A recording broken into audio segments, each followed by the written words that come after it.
Hey there, good peeps, Sammy here, and welcome back to the wonderful world of new Metroidvanias. I've got a new game to show you. This game is called Marko Beyond Brave. Now, interestingly enough, this opening cutscene for the game set the bar really high for the demo gameplay for me. This will be the demo gameplay that I'll be showing you today, of which I made recently. And yeah, as I was saying, the opening cutscene for this game set the bar really high for me because I really did like the art style of it. It did look really, really good to me, and I couldn't wait to actually play this game as you play through as I think a villager, just a random villager from a random town. I don't really get the storyline behind the game, but I'll read the Steam synopsis for you just to give you a kind of a background to it, if you like. So here we go. Marko Beyond Brave is an action-packed Metroidvania adventure. Wander through lush forests and crumbling castles, battle corrupted creatures, and escape intricate traps. Jump, slash, and shoot your way through challenging foes and mighty bosses inspired by Slavic myths and legends. It certainly sounds like a tall order for a game, especially from a developer who I don't believe has anything else on their roster. Going by Steam, this is their actual first game, so a tall order then by the sounds of that synopsis from the Steam page. And the opening cutscene meant we were off to a good start because it does look good. Now, I'm going to be running through the game and informing you of what I think may need some improving going forward. The game is not set to release until Q4 2023, so bear that in mind. Take every criticism I might say with a pinch of salt because it could be worked on and fixed in time for the game's full release. But we've got some time for that to happen, so we'll get into what I liked about it and what I feel might need to be worked on.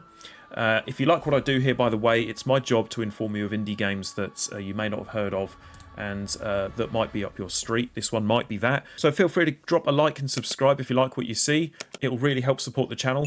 I appreciate that very, very much. So you'll instantly recognise that this game has kind of like a cartoonish art style feel to it, which would make sense going by the opening cutscene. And it looks fine. It looks pretty good, to be fair. I do dig that appeal of this kind of art direction. That's pretty good. So no issues there really. And the background music that plays throughout it's kind of like an ambient feel to it and doesn't really change too much. The issue I had with it is, you know, sometimes it would seem like it's halfway through the track and it would suddenly just cut out and loop again, even though the track hadn't fully finished, which was a bit odd to me. You know, that needs kind of work before we can fully release the game, in my opinion. The music changed when you got to a new scene or a new kind of area in like the caverns, and thankfully the music did change when you fight the final boss in the demo, which is good because bosses need their kind of personality to give them more character, to make them feel like there's more life. However, there was another kind of mini boss that I fought in the first area. It had kind of like a long tongue, I think some sort of frog or something. The music didn't change whatsoever when I got to that boss, which kind of made it feel a bit lifeless, if you ask me. And the same goes for the rest of the enemy characters, the enemy AI in this game.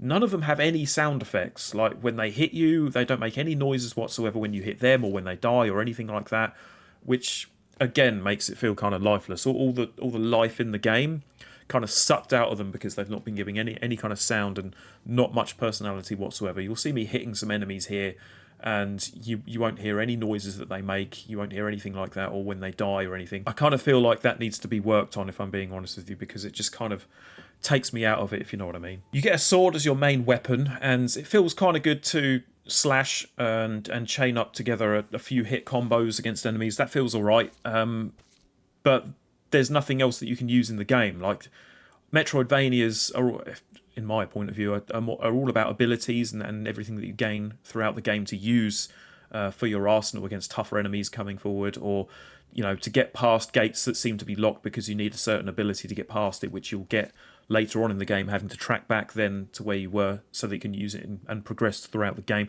However, you don't get any abilities. You don't get any new abilities in this demo, so maybe you'll get them in the full game when it's released, but I feel like it's a bit of a missed opportunity to not show us any new abilities that you might get throughout the game in this demo, just to give us a taste of what's to come. I think it's a missed opportunity there. Hopefully there are some abilities to use, but you don't get any of them in the demo, which I think is a bit of a missed opportunity. Speaking about the controls in general, the game seems to handle well enough with a Xbox controller, which is what I used. I feel that's my favourite preferred style to play these kind of games with, so I was happy to see that the game does fully support controller, so that's good.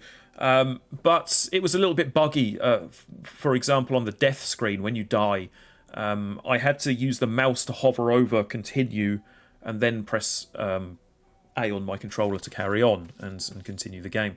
Wouldn't let me do it with the controller on its own. I had to use the mouse to re-hover over it, which is a little bit buggy. So that another small thing that needs a bit of work before we go into its full release, in my opinion. So hopefully the developers might watch this video and take some note, because just little things like that go a long way, in my opinion. On the top left of the screen, you'll see your character's portrait, and you'll see like 5 circles to the right of that, 5 orange circles. That's your health bar, so basically 5 hits and you're dead. You can heal up. If you see underneath the face of the character on the top left of your screen, you'll see 3 circles underneath him. Those circles are like healing glyph type things, so you can collect them throughout the level. And when you use one, you heal up fully. So you get to do that 3 times if you've got 3 glyphs, which helps, obviously. But that's kind of the only additional thing that you actually get to use in the game other than your sword. You can obviously run around and jump. You can't dash or anything. I feel like a dodge roll would have been handy here, because when you hit enemies, they don't move. They don't flinch. They don't get knocked back. They just keep going in their general direction. You know, if they're moving towards the right and you're coming from the right, they'll just keep moving towards you if you're hitting them. But I feel like a dodge back or a dodge roll or something, or dash through them type ability would work well in a game like they normally do in Metroidvanias. So maybe we'll see something like that going forward. But there was no such thing like that in the demo itself.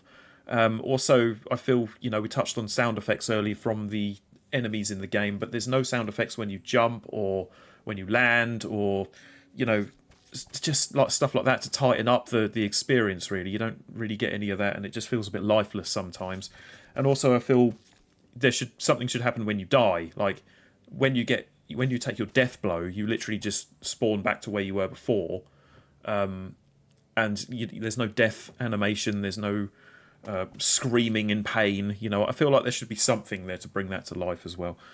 So you never know. Hopefully we'll see that too. Just a quick note about the camera tracking. Sometimes the camera takes a second or two to follow you in certain areas of the game. Like I feel like I was moving somewhere and the camera wasn't following me quick enough, and so my character was moving in that direction but the camera was not, which felt a little bit buggy in my opinion. So a quick note about the camera tracking needs a bit of work too. In the demo you'll see like 3 main different types of areas. The first one obviously is kind of like a foresty type area. The second one is like a small little village with some people there that won't be of any help to you. I don't think any of them help you at all, or that, you know, they say come back later or something. I think that's they're there for the demo purposes and not for the full game experience just yet. In the third area is the final area, where you're inside like these caverns, these dark and sort of gloomy looking caverns, and the enemies are different here obviously, which is good because it adds to the variety and another layer of the game. I didn't really like the bats, if I'm being honest with you. There's bats in the caverns that when you kill them they explode. I didn't realise that's what they were doing for a while, and I kept on getting hit by their explosions. It makes sense to me now looking at it because they're kind of glowing, which might mean that things explode when they glow when you kill them, and I felt that kind of frustrating. But never mind, you know, once I learnt about it, eventually I stopped getting hit by that. But there was definitely a few times I got hit by the exploding bats. The caverns is also the place where you fight the main boss at the end of the demo. It's challenging enough, although once you get the hang of it, it's pretty simple and straightforward to kill him. But I like the fact that there was a boss there, like a main boss to try in the demo. It does give me some hope about bosses in the game, because there are supposed to be them, and I think bosses are very important in Metroidvanias. They break up the game and the pace and everything like that. And once you beat one, you really do get a sense of, you know, progression within a game in a Metroidvania, because it's hard to know if you're actually moving forward too much in a Metroidvania because of how much backtracking you have to do. But once you beat a boss, it kind of gives you the inspiration that you're getting somewhere and that progression is there. And I do appreciate the traditional hand-drawn 2D art style that this game is going for, in kind of like a Slavic fairy tale kind of setting. So that was probably the biggest positive for me about the game. I think that the game needs a lot of work. Everything that I mentioned before, that it needs to tighten up on certain things, you know, sound effects. I need to see some abilities and stuff like that, and everything else that I said. Yeah, that will needs work before the game's released in Q4 2024. So hopefully, like I said before, the developer has taken note of this video and can brush up on some of the things, because if it does, I'll keep an eye on it, and if there's another demo to try to see that they've improved a lot of stuff, then I'll try that demo, of course. Then I might feel that the game would have a bit of potential, because at this current stage, I think there's a bit too much work for me to be able to say that right now. After doing some reading up about the game, it's apparent that there will be new abilities to try. Obviously, in the first synopsis of this video, I say that you'll be able to shoot things, so there's going to be some new abilities. And there'll also be some puzzles to solve within the game, adding some more depth and layer to the game, so that's good to hear. I will keep my eyes open for updates on the game. I'm going to leave you guys now to watch the rest of this video, so I just want to say thank you so much for watching. I really, really appreciate you. Let me know in the comments what you think of this game, how you think it looks, and if you've played this game before and what your thoughts on, I'd appreciate that too. And until next time, have yourselves a wonderful day.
Hey good peeps, thanks so much for watching this video. Don't forget to leave a like and subscribe if you like what you see, and also catch me live on Twitch every Sunday, Tuesday and every other Friday, 8 PM UK time. I'll see you there. Back to the video.